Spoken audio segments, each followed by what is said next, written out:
Imagine you are pulling out to pass another vehicle, you floor the gas pedal, and instead of that satisfying surge of turbo power, your engine just groans and struggles to gain any speed. If your scanner is showing a P0239 code, it means there is a mismatch between what your engine control module expects for boost pressure and what the turbocharger boost sensor is actually reporting. Your turbo is a precision machine spinning at an incredible 100,000 to 150,000 revolutions per minute, forcing massive amounts of air into your cylinders to give you that 35 to 50% boost in horsepower. When the system detects an unacceptable variance in this circuit, it is basically telling you that your forced induction is not playing by the rules anymore. You might hear strange whining or rattling noises, or even see smoke coming from the exhaust. This is not something you want to ignore because a turbocharged engine is under a lot of stress, and things like engine detonation can happen if the air and fuel mixture gets out of whack.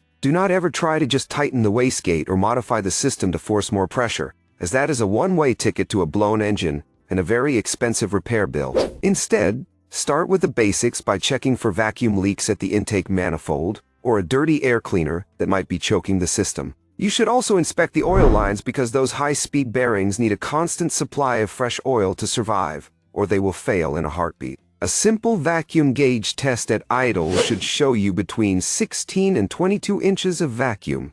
If it is lower, you might have a clogged catalytic converter holding you back from building any boost. If you rev the engine and the boost spikes above 19 pounds, your wastegate is likely the problem. Checking for loose connections or cracks in the turbo housing is also a vital step before concluding that the sensor or the engine control module has failed. Keep in mind that a small air leak in the intercooler can cause this same headache, so look at every hose clamp carefully to ensure a perfect seal.